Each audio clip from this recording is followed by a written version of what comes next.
लोटांगण वंदीन चरण डोळ्याने पाहिन रूप तुझे प्रेमे आलिंगिन आनंदे पूजिन भावे ओवाळीन म्हणे नमा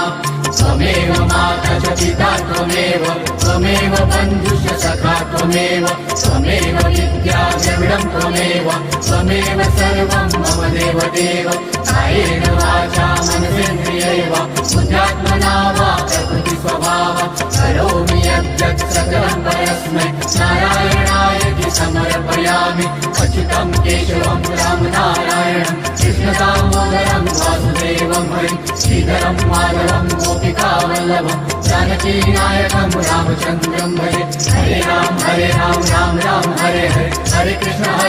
कृष्ण कृष्ण हरे हरे हरे राम राम हरे हरे हरे कृष्ण